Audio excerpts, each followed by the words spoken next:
Chapter 25. After a week spent in professions of love and schemes of felicity, Mr. Collins was called from his amiable Charlotte by the arrival of Saturday. The pain of separation, however, might be alleviated on his side by preparations for the reception of his bride, as he had reason to hope that shortly after his return into Hertfordshire, the day would be fixed that was to make him the happiest of men. He took leave of his relations at Longbourn with as much solemnity as before, wished his fair cousin's health and happiness again, and promised their father another letter of thanks. On the following Monday, Mrs. Bennet had the pleasure of receiving her brother and his wife, who came as usual to spend the Christmas at Longbourn. Mr. Gardiner was a sensible, gentlemanlike man, greatly superior to his sister, as well by nature as education. The Netherfield ladies would have had difficulty in believing that a man who lived by trade, and within view of his own warehouses, could have been so well-bred and agreeable. Mrs. Gardiner, who was several years younger than Mrs. Bennet and Mrs. Phillips, was an amiable, intelligent, elegant woman, and a great favourite with all her Longbourn nieces. Between the two eldest and herself especially, there subsisted a particular regard. They had frequently been staying with her in town. The first part of Mrs. Gardiner's business on her arrival was to distribute her presents and describe the newest fashions. When this was done, she had a less active part to play. It became her turn to listen. Mrs. Bennet had many grievances to relate, and much to complain of. They had all been very ill-used since she last saw her sister. 2 of her girls had been upon the point of marriage, and after all there was nothing in it. "I do not blame Jane," she continued, "for Jane would have got Mr. Bingley if she could. But Lizzie, oh, sister, it is very hard to think that she might have been Mr. Collins's wife by this time, had it not been for her own perverseness. He made her an offer in this very room, and she refused him. The consequence of it is, that Lady Lucas will have a daughter married before I have, and that the Longbourn estate is just as much entailed as ever. The Lucases are very artful people indeed, sister. They are all for what they can get. I am sorry to say it of them, but so it is. It makes me very nervous and poorly, to be thwarted so in my own family, and to have neighbours who think of themselves before anybody else. However, your coming just at this time is the greatest of comforts, and I am very glad to hear what you tell us, of long sleeves." Mrs. Gardiner, to whom the chief of this news had been given before, in the course of Jane and Elizabeth's correspondence with her, made her sister a slight answer, and, in compassion to her nieces, turned the conversation. When alone with Elizabeth afterwards, she spoke more on the subject. "It seems likely to have been a desirable match for Jane," said she. "I am sorry it went off. But these things happen so often. A young man, such as you describe Mr. Bingley, so easily falls in love with a pretty girl for a few weeks, and when accident separates them, so easily forgets her, that these sort of inconsistencies are very frequent." "An excellent consolation in its way," said Elizabeth. "but it will not do for us. We do not suffer by accident. It does not often happen that the interference of friends will persuade a young man of independent fortune to think no more of a girl whom he was violently in love with only a few days before." But that expression of violently in love is so hackneyed, so doubtful, so indefinite, that it gives me very little idea. It is as often applied to feelings which arise from a half-hour's acquaintance, as to a real, strong attachment. Pray, how violent was Mr. Bingley's love? "I never saw a more promising inclination. He was growing quite inattentive to other people, and wholly engrossed by her. Every time they met, it was more decided and remarkable. At his own ball he offended 2 or 3 young ladies, by not asking them to dance, and I spoke to him twice myself, without receiving an answer. Could there be finer symptoms? Is not general incivility the very essence of love?" Oh, yes, of that kind of love which I suppose him to have felt. Poor Jane! I am sorry for her, because, with her disposition, she may not get over it immediately. It had better have happened to you, Lizzie. You would have laughed yourself out of it sooner. But do you think she would be prevailed upon to go back with us? Change of scene might be of service, and perhaps a little relief from home may be as useful as anything." Elizabeth was exceedingly pleased with this proposal, and felt persuaded of her sister's ready acquiescence. I hope, Added Mrs. Gardiner, that no consideration with regard to this young man will influence her. We live in so different a part of town, all our connections are so different, and, as you well know, we go out so little, that it is very improbable that they should meet at all, unless he really comes to see her. And that is quite impossible, for he is now in the custody of his friend, and Mr. Darcy would no more suffer him to call on Jane in such a part of London. My dear aunt, how could you think of it? Mr. Darcy may perhaps have heard of such a place as Gracechurch Street, but he would hardly think a month's ablution enough to cleanse him from its impurities, were he once to enter it, and depend upon it, Mr. Bingley never stirs without him. So much the better. I hope they will not meet at all. But does not Jane correspond with his sister? She will not be able to help calling. She will drop the acquaintance entirely. But in spite of the certainty in which Elizabeth affected to place this point, as well as the still more interesting one of Bingley's being withheld from seeing Jane, she felt a solicitude on the subject which convinced her, on examination, that she did not consider it entirely hopeless. It was possible, and sometimes she thought it probable, that his affection might be reanimated, and the influence of his friends successfully combated by the more natural influence of Jane's attractions. Miss Bennet accepted her aunt's invitation with pleasure, and the Bingleys were no otherwise in her thoughts at the same time, than as she hoped by Caroline's not living in the same house with her brother, she might occasionally spend a morning with her, without any danger of seeing him. The Gardiners stayed a week at Longbourn, and what with the Phillipses, the Lucases, and the officers, there was not a day without its engagement. Mrs. Bennet had so carefully provided for the entertainment of her brother and sister, that they did not once sit down to a family dinner. When the engagement was for home, some of the officers always made part of it, of which officers Mr. Wickham was sure to be one, and on these occasions, Mrs. Gardiner, rendered suspicious by Elizabeth's warm commendation, narrowly observed them both. Without supposing them, from what she saw, to be very seriously in love, their preference of each other was plain enough to make her a little uneasy, and she resolved to speak to Elizabeth on the subject before she left Hertfordshire, and represent to her the imprudence of encouraging such an attachment. To Mrs. Gardiner, Wickham had one means of affording pleasure, unconnected with his general powers. About 10 or a dozen years ago, before her marriage, she had spent a considerable time in that very part of Derbyshire to which he belonged.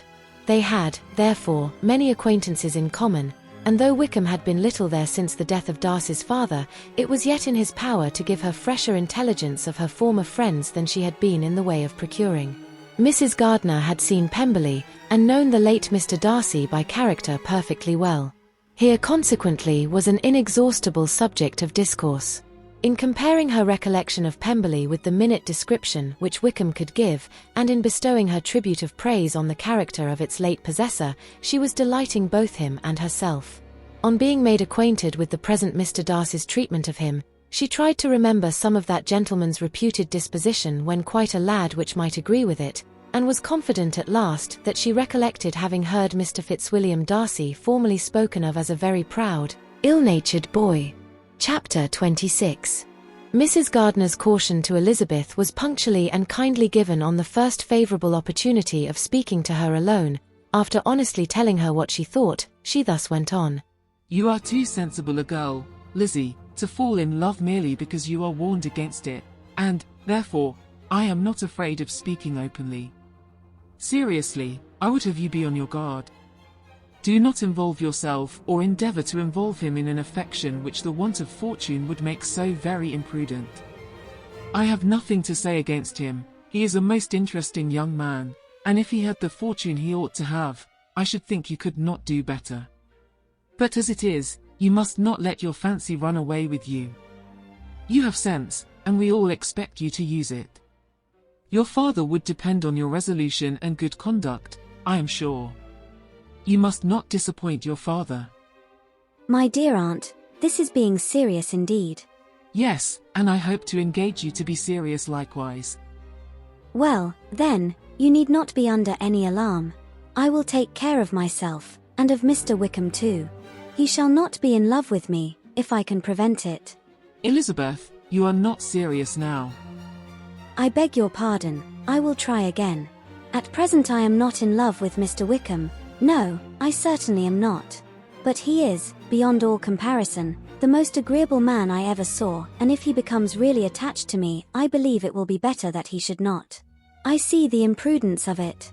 Oh, that abominable Mr. Darcy. My father's opinion of me does me the greatest honor, and I should be miserable to forfeit it. My father, however, is partial to Mr. Wickham. In short, my dear aunt, I should be very sorry to be the means of making any of you unhappy, but since we see every day that where there is affection, young people are seldom withheld by immediate want of fortune from entering into engagements with each other, how can I promise to be wiser than so many of my fellow creatures if I am tempted, or how am I even to know that it would be wisdom to resist? All that I can promise you, therefore, is not to be in a hurry. I will not be in a hurry to believe myself his first object. When I am in company with him, I will not be wishing. In short, I will do my best. Perhaps it will be as well if you discourage his coming here so very often. At least, you should not remind your mother of inviting him. As I did the other day, said Elizabeth with a conscious smile. Very true, it will be wise in me to refrain from that. But do not imagine that he is always here so often. It is on your account that he has been so frequently invited this week. You know my mother's ideas as to the necessity of constant company for her friends.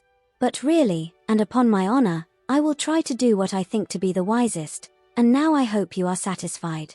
Her aunt assured her that she was, and Elizabeth having thanked her for the kindness of her hints, they parted, a wonderful instance of advice being given on such a point, without being resented.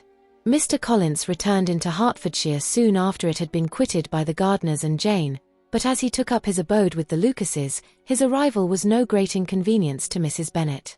His marriage was now fast approaching, and she was at length so far resigned as to think it inevitable, and even repeatedly to say, in an ill-natured tone, that she wished they might be happy. Thursday was to be the wedding day, and on Wednesday Miss Lucas paid her farewell visit, and when she rose to take leave, Elizabeth, ashamed of her mother's ungracious and reluctant good wishes, and sincerely affected herself, accompanied her out of the room. As they went downstairs together, Charlotte said, I shall depend on hearing from you very often, Eliza.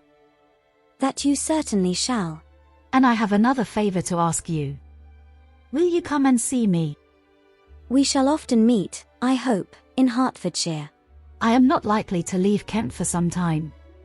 Promise me, therefore, to come to Hunsford. Elizabeth could not refuse, though she foresaw little pleasure in the visit. My father and Maria are coming to me in March, added Charlotte, and I hope you will consent to be of the party.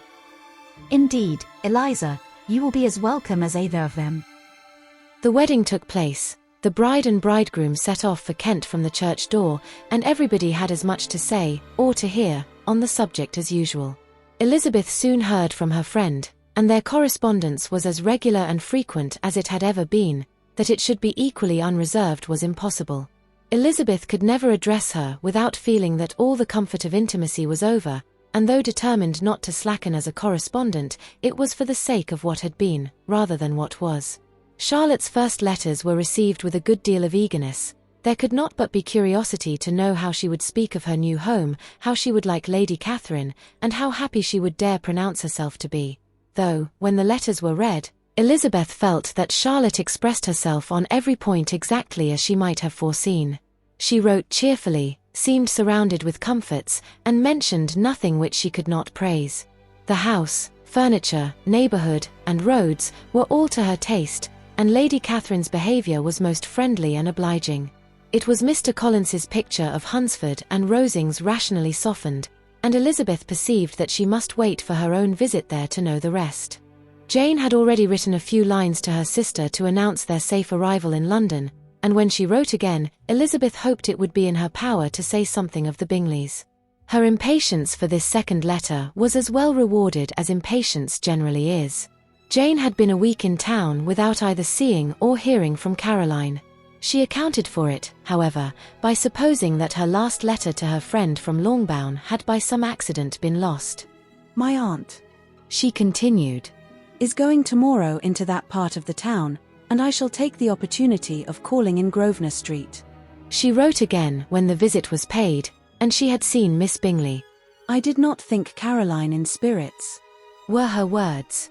"but she was very glad to see me, and reproached me for giving her no notice of my coming to London. I was right, therefore, my last letter had never reached her. I inquired after their brother, of course. He was well, but so much engaged with Mr. Darcy that they scarcely ever saw him. I found that Miss Darcy was expected to dinner. I wish I could see her. My visit was not long, as Caroline and Mrs. Hurst were going out. I dare say I shall see them soon here." Elizabeth shook her head over this letter. It convinced her that accident only could discover to Mr. Bingley her sister's being in town. For weeks passed away, and Jane saw nothing of him. She endeavoured to persuade herself that she did not regret it, but she could no longer be blind to Miss Bingley's inattention. After waiting at home every morning for a fortnight, and inventing every evening a fresh excuse for her, the visitor did at last appear, but the shortness of her stay, and yet more, the alteration of her manner would allow Jane to deceive herself no longer. The letter which she wrote on this occasion to her sister will prove what she felt. "My dearest Lizzie will, I am sure, be incapable of triumphing in her better judgment, at my expense, when I confess myself to have been entirely deceived in Miss Bingley's regard for me. But, my dear sister, though the event has proved you right, do not think me obstinate if I still assert that, considering what her behaviour was, my confidence was as natural as your suspicion. I do not at all comprehend her reason for wishing to be intimate with me, but if the same circumstances were to happen again, I am sure I should be deceived again. Caroline did not return my visit till yesterday, and not a note, not a line, did I receive in the meantime. When she did come, it was very evident that she had no pleasure in it. She made a slight, formal apology for not calling before, said not a word of wishing to see me again, and was in every respect so altered a creature, that when she went away I was perfectly resolved to continue the acquaintance no longer. I pity, though I cannot help blaming her. She was very wrong in singling me out as she did. I can safely say that every advance to intimacy began on her side. But I pity her, because she must feel that she has been acting wrong, and because I am very sure that anxiety for her brother is the cause of it.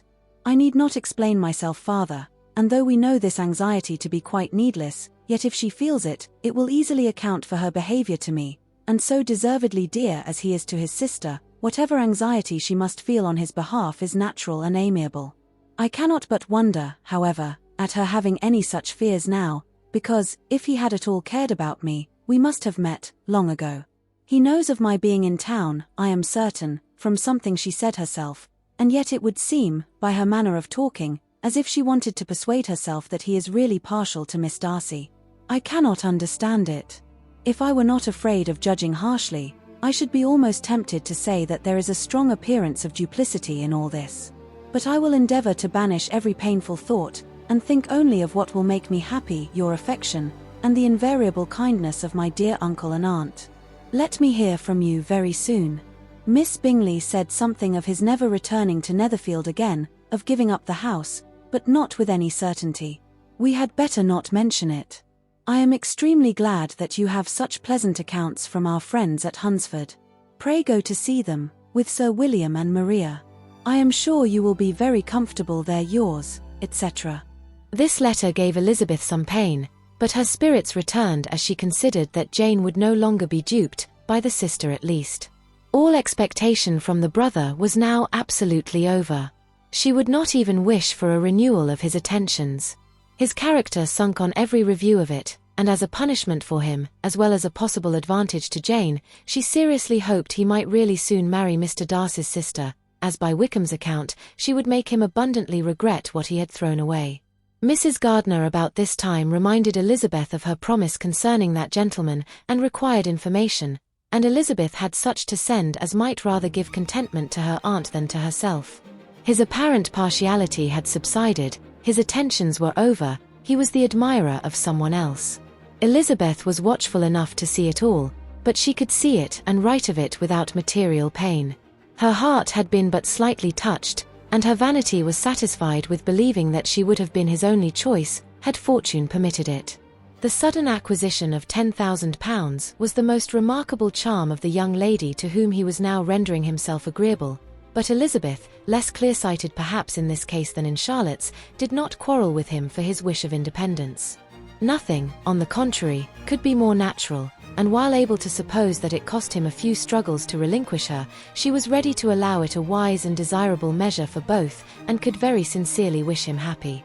All this was acknowledged to Mrs. Gardiner, and after relating the circumstances, she thus went on.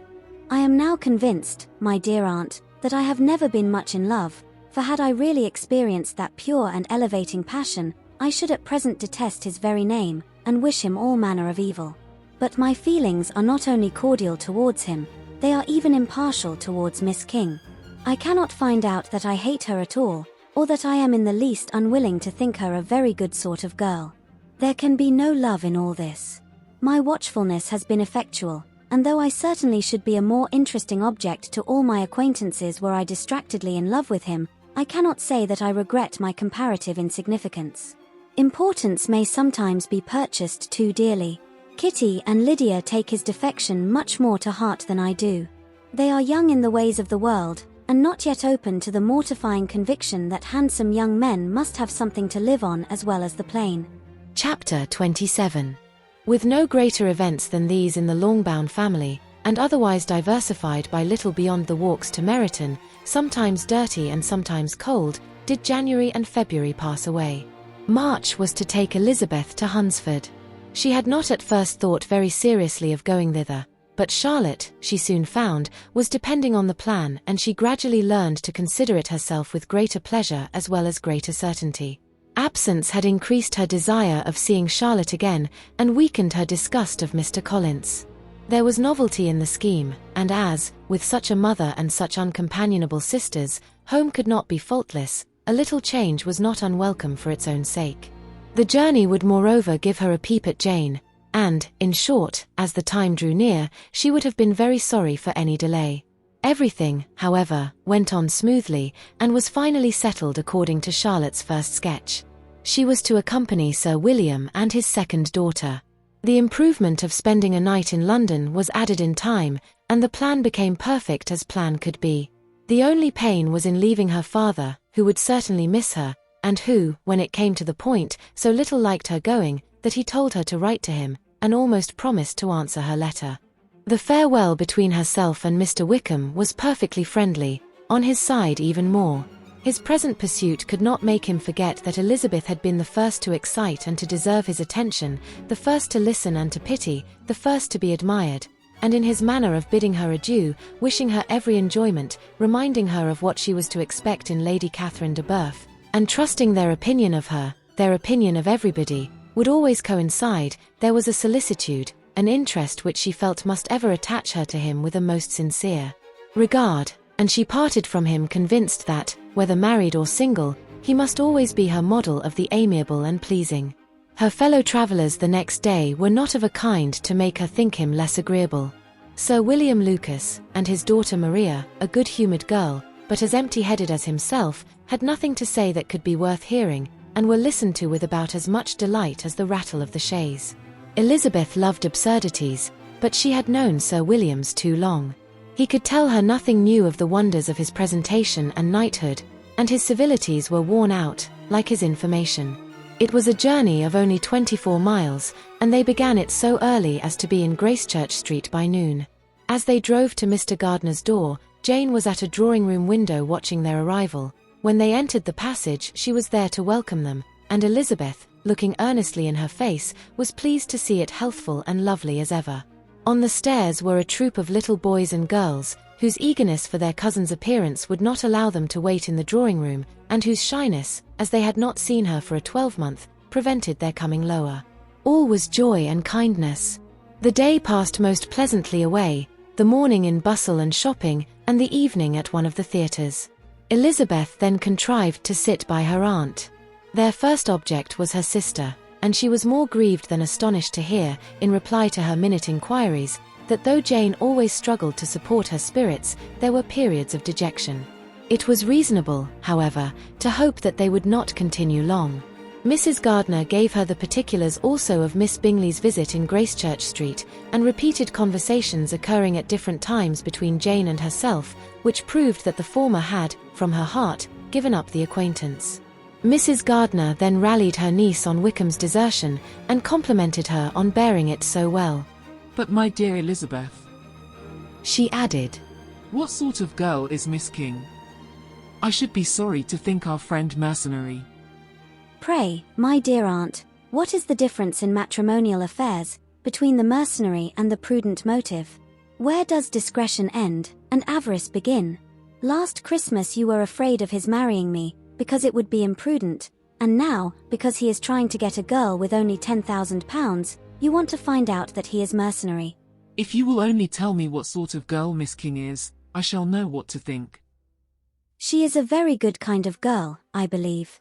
I know no harm of her. But he paid her not the smallest attention till her grandfather's death made her mistress of this fortune. No, what should he? If it were not allowable for him to gain my affections because I had no money, what occasion could there be for making love to a girl whom he did not care about, and who was equally poor?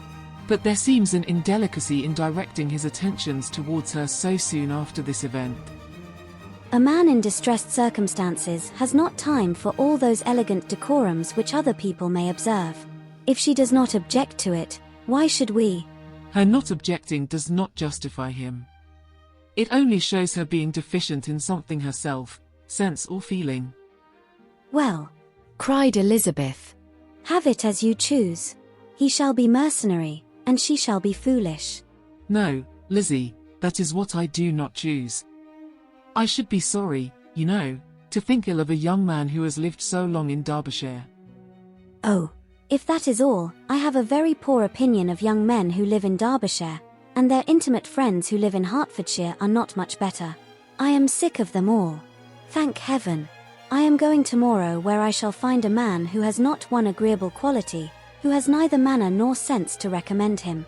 Stupid men are the only ones worth knowing, after all. Take care, Lizzie, that speech savours strongly of disappointment. Before they were separated by the conclusion of the play, she had the unexpected happiness of an invitation to accompany her uncle and aunt in a tour of pleasure which they proposed taking in the summer.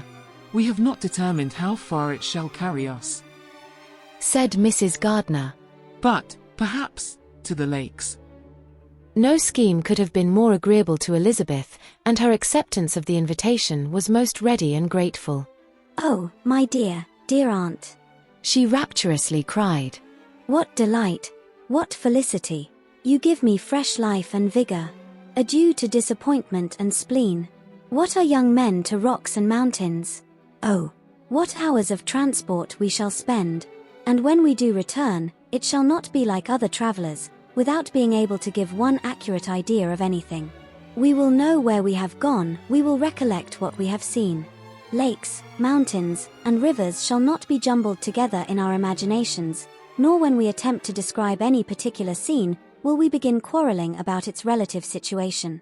Let our first effusions be less insupportable than those of the generality of travellers. Chapter 28. Every object in the next day's journey was new and interesting to Elizabeth, and her spirits were in a state of enjoyment, for she had seen her sister looking so well as to banish all fear for her health, and the prospect of her northern tour was a constant source of delight. When they left the high road for the lane to Hunsford, every eye was in search of the parsonage, and every turning expected to bring it in view. The palings of Rosings Park was their boundary on one side. Elizabeth smiled at the recollection of all that she had heard of its inhabitants. At length the parsonage was discernible. The garden sloping to the road, the house standing in it, the green pales, and the laurel hedge, everything declared they were arriving. Mr. Collins and Charlotte appeared at the door, and the carriage stopped at the small gate which led by a short gravel walk to the house, amidst the nods and smiles of the whole party. In a moment they were all out of the chaise, rejoicing at the sight of each other. Mrs. Collins welcomed her friend with the liveliest pleasure, and Elizabeth was more and more satisfied with coming when she found herself so affectionately received.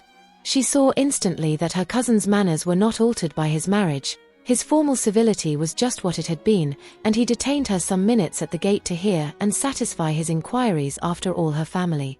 They were then, with no other delay than his pointing out the neatness of the entrance, taken into the house, and as soon as they were in the parlour, he welcomed them a second time, with ostentatious formality to his humble abode, and punctually repeated all his wife's offers of refreshment. Elizabeth was prepared to see him in his glory, and she could not help in fancying that in displaying the good proportion of the room, its aspect and its furniture, he addressed himself particularly to her, as if wishing to make her feel what she had lost in refusing him. But though everything seemed neat and comfortable, she was not able to gratify him by any sigh of repentance, and rather looked with wonder at her friend that she could have so cheerful an air with such a companion. When Mr. Collins said anything of which his wife might reasonably be ashamed, which certainly was not unseldom, she involuntarily turned her eye on Charlotte. Once or twice she could discern a faint blush, but in general Charlotte wisely did not hear. After sitting long enough to admire every article of furniture in the room, from the sideboard to the fender, to give an account of their journey, and of all that had happened in London, Mr. Collins invited them to take a stroll in the garden, which was large and well laid out, and to the cultivation of which he attended himself. To work in this garden was one of his most respectable pleasures, and Elizabeth admired the command of countenance with which Charlotte talked of the healthfulness of the exercise, and owned she encouraged it as much as possible. Here, leading the way through every walk and cross-walk, and scarcely allowing them an interval to utter the praises he asked for, every view was pointed out with a minuteness which left beauty entirely behind. He could number the fields in every direction, and could tell how many tress there were in the most distant clump. But of all the views which his garden, or which the country or kingdom could boast, none were to be compared with the prospect of Rosings, afforded by an opening in the trees that bordered the park nearly opposite the front of his house. It was a handsome modern building, well situated on rising ground. From his garden, Mr. Collins would have led them round his 2 meadows, but the ladies, not having shoes to encounter the remains of a white frost, turned back, and while Sir William accompanied him, Charlotte took her sister and friend over the house, extremely well pleased, probably, to have the opportunity of showing it without her husband's help. It was rather small, but well built and convenient, and everything was fitted up and arranged with a neatness and consistency of which Elizabeth gave Charlotte all the credit. When Mr. Collins could be forgotten, there was really an air of great comfort throughout, and by Charlotte's evident enjoyment of it, Elizabeth supposed he must be often forgotten. She had already learnt that Lady Catherine was still in the country.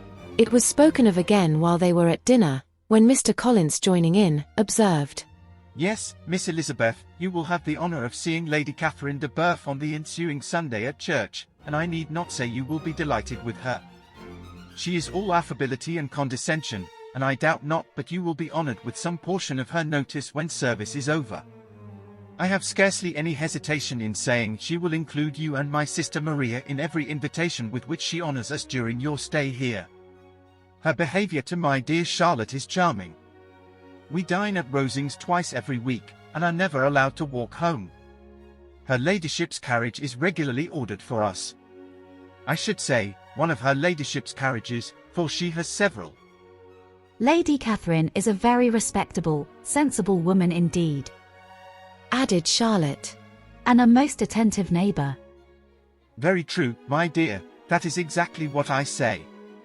She is the sort of woman whom one cannot regard with too much deference." The evening was spent chiefly in talking over Hertfordshire news, and telling again what had already been written, and when it closed, Elizabeth, in the solitude of her chamber, had to meditate upon Charlotte's degree of contentment, to understand her address in guiding, and composure in bearing with, her husband, and to acknowledge that it was all done very well. She had also to anticipate how her visit would pass, the quiet tenor of their usual employments, the vexatious interruptions of Mr. Collins, and the gaieties of their intercourse with Rosings. A lively imagination soon settled it all. About the middle of the next day, as she was in her room getting ready for a walk, a sudden noise below seemed to speak the whole house in confusion, and, after listening a moment, she heard somebody running upstairs in a violent hurry, and calling loudly after her. She opened the door and met Maria in the landing place, who, breathless with agitation, cried out, "Oh, my dear Eliza, pray make haste and come into the dining room, for there is such a sight to be seen. I will not tell you what it is. Make haste, and come down this moment." Elizabeth asked questions in vain. Maria would tell her nothing more, and down they ran into the dining room, which fronted the lane, in quest of this wonder. It was 2 ladies stopping in a low phaeton at the garden gate. "And is this all?" cried Elizabeth. I expected at least that the pigs were got into the garden, and here is nothing but Lady Catherine and her daughter. La, my dear, said Maria, quite shocked at the mistake. it is not Lady Catherine. The old lady is Mrs. Jenkinson, who lives with them. The other is Mr. Burf. Only look at her. She is quite a little creature. Who would have thought that she could be so thin and small? She is abominably rude to keep Charlotte out of doors in all this wind. Why does she not come in? Oh, Charlotte says she hardly ever does. It is the greatest of favors when Mr. Burf comes in. I like her appearance, said Elizabeth, struck with other ideas. She looks sickly and cross. Yes, she will do for him very well. She will make him a very proper wife. Mr. Collins and Charlotte were both standing at the gate in conversation with the ladies, and Sir William, to Elizabeth's high diversion, was stationed in the doorway, in earnest contemplation of the greatness before him, and constantly bowing whenever Mr. Burf looked that way.